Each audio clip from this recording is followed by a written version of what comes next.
오랜만에. 스님 요즘 머리 기르느라고. 근데 스님 알아서 이렇게 깎다 보니까 좀 안 이쁘게 깎였어요. 그래 영상 안 올렸는데 오늘 질문이 들어와서 60대를 지나가면서 혈압이 150에서 160, 앞 위에 혈압이, 그다음 밑에 혈압이 80에서 100 정도 사이. 혈압약을 먹어야 될까요? 안 먹어야 될까요? 이런 질문이 들어왔는데, 병원에서는 큰일 날 것처럼 이야기하지만 스님의 견해에서는 뒤에 혈압이 110을 넘어가지 않으면 괜찮아요. 그리고 혈압은 우리가 일을 하거나 운동을 할 때 심장의 펌핑에 의해서 압력은 높아지게 돼 있어요. 당연히. 혈압을 딱 고정시키려고 하면 안 돼요. 혈압은 일을 하거나 하면 올라갔다가 또 쉬면 또 내려오고 이렇게 유동적인 게 혈압이에요.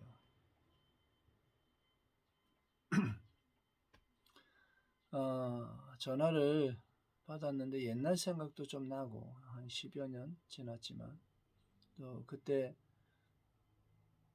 포교당을 처음 열었을 때 귀한 인연들이 많이 지나갔는데, 그 초창기에 왔던 그 인연들은 마음이 더 쓰여요. 이렇게 항상 스님이 향을 이렇게 사르고 기도를 해주지, 건강하기를. 근데 본인들은 몰라. 연락을 안 하고 안 보니까. 그러나 스님이 이렇게 전화를 받으면, 목소리 들으면 그 사람의 성품, 또 살아온 거, 이런 것들이 보여지는 경우가 있어요. 현실 세계에 살면서 그냥 편하게 이렇게 살 수는 없어요. 항상 고민도 하고, 또 그 번뇌가 들어온 것을 해결하면서 약간의 성취감도 있고, 또 삶에 무언가를 자꾸 창조하면서 만들어가는 것, 그런 게 삶의 매력이에요. 그래서 일단 혈압약 영역에서는, 또 왜 제가 그 영역을 이야기했냐면, 잇몸에서 피가 나는데 자꾸 지혈이 안 되는 거예요. 그때 혈압약이 피를 묽게 하는 부분이 있어요. 그래서 아직 혈압약 시작하는 것보다는 생활 패턴을 조금 바꿔주는 거, 또 식품이 들어갈 때 아침 저녁으로 티스푼, 한 번에 한 숟갈 크게 먹는 것보다는 티스푼으로 나눠서 두 개 이렇게 먹고, 그리고 스님이 보내는 거, 요즘에 스님이 된장을 법제해서 된장하고, 또 구기자를, 흑구기자를 만들어서 차로다가 한 서너 알 넣어서 그냥 뜨거운 물에 우려서 먹으면 돼요. 그리고 운동을 할 때는, 한 걷기 운동 같은 경우는 한 2, 30분 걷고 잠깐 쉬었다가 숨이 차지 않게, 약간 숨이 차는 듯한 멈춰서 호흡을 후 하고 내쉬어요. 한 4, 5번 내쉬어서 기운이 다시 싹 올라오면 또 다시 걸어요. 그리고 또 숨이 차면, 또 숨을 내쉴 때 너무 숨 차면 약간 앉아도 돼요. 앉아서 땅바닥으로 머리를 아래로 숙여서 후 하고 내쉬고 가만히 기다려요. 스님이 산행을 할 때 그러거든. 그러면 기운이 몸으로 땅에서 쓱 들어와요. 그 느낌을 받아. 그러면 딱 일어서서 또 걸으면 돼요.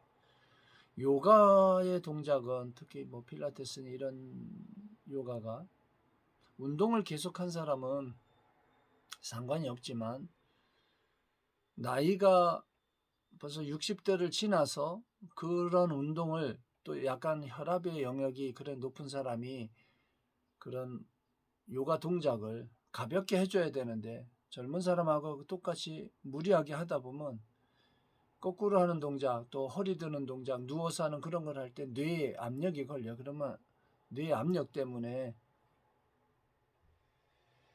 혈압의 영역에서는 좋지 않은 부분이 생겨요. 스트레스가 들어오거든.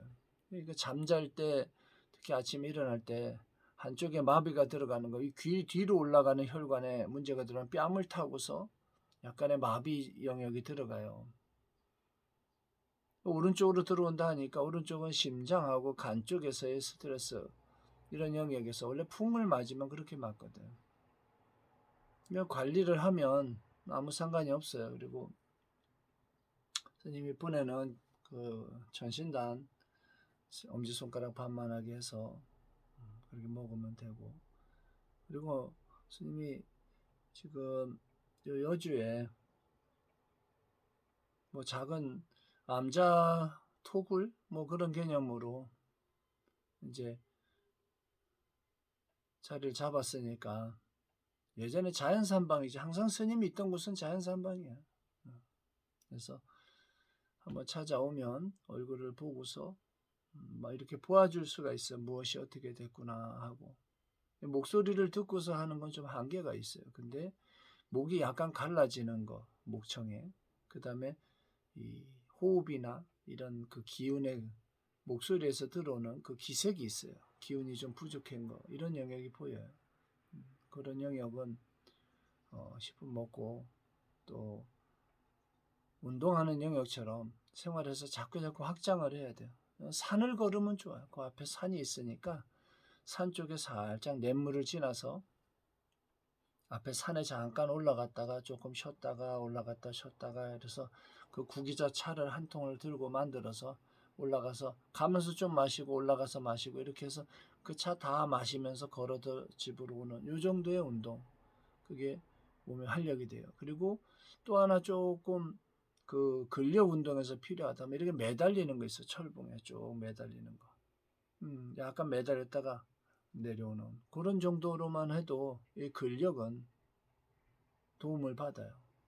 그래서 60의 경계를 지나가는, 제가 항상 그 이야기할 때가 예전에도 그랬고 60대 전후에 되는 형님들한테 주로 많이 얘기했지.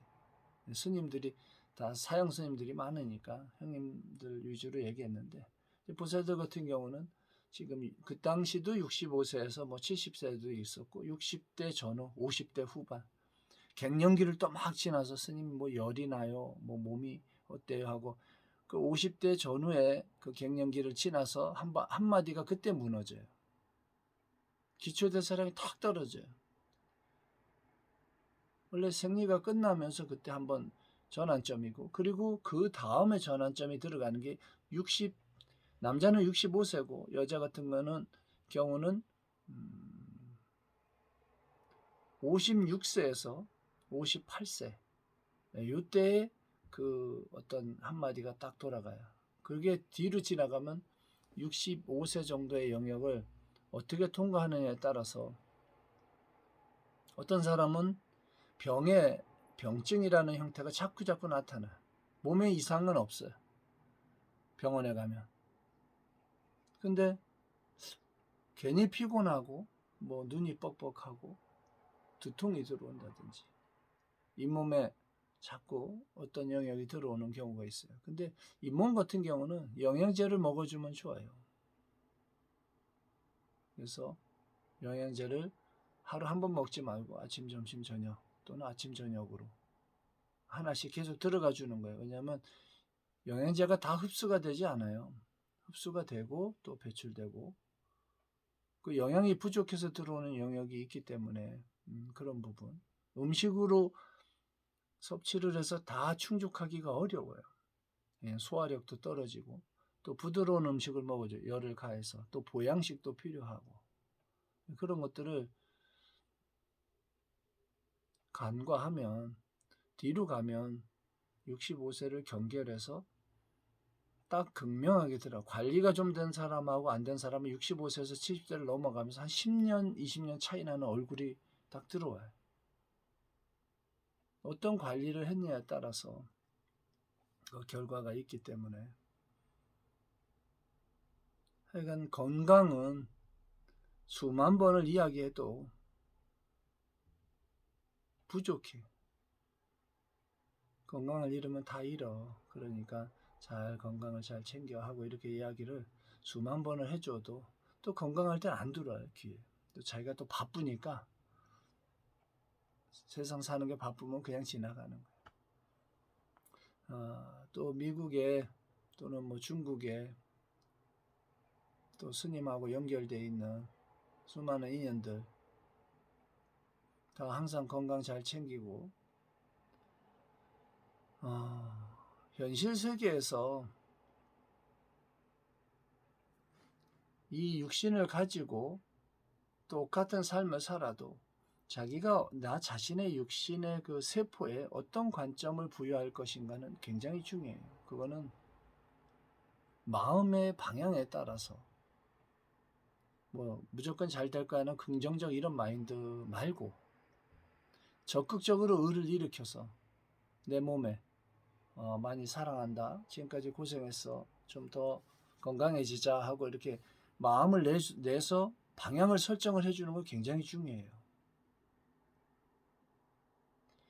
물의 입자도 일본의 어떤 박사는 물의 입자만 찍었어요. 뭐 사랑한다 하는 말 파동에 의해서 입자가 변하는 걸 찍잖아요. 그런 것처럼 몸의 모든 에너지 체계도 내 마음과 내 마음의 방향을 따라서 그게 꽃이 피기도 하고 또는 이렇게 쭈그러들기도 하고 그래요. 위축되기도 하고. 그 마음을 항상 밝고 넓고 맑고 또 사랑하는 마음으로 자기 자신을 관해주는 거 이런 거 엄청 중요해요. 또 64세에서 65세 지나가는 제 의형제 되시는 형님은 점점 젊어져요. 여기서부터 요까지는 이제 한 30대까지 왔어요. 요 밑에 주름이 있던 것도 많이 없어지고 요 목주름하고 이런 영역도 그 선염수하고 그 유황 크림을 에센스를 만들어 줬는데 정말 열심히 해. 정말 그거는 뭐 아무도 못 따라가. 스님이 볼 때는 실천제일 뭘 이야기하면 그거를 끊임없이 실천하는 거는 제가 지금까지 살아오면서 본 분들 중엔 최고예요. 먹는 것도 이게 이러면 과하다 싶을 정도로 열심히 먹어요. 못 이겨요. 그런 사람은 이길 수가 없어요. 인연을 지으니까 그 인과가 있는 거예요. 머릿속으로는 알아요. 이래야지 아는데 행동을 안 하면 인과가 없어요. 항상 이야기하는 거예요. 그리고 스님이 어떤 인연을 딱 들어가서 이게 이래 하고 이야기를 해주지만 그 다음은 할 때는 스님은 나와요. 관여하지 않아. 왜? 그 사람의 삶이기 때문에. 그 다음은 그분이 선택을 하면 거기에 응해주고 선택하지 않으면 그냥 지나가는 거예요.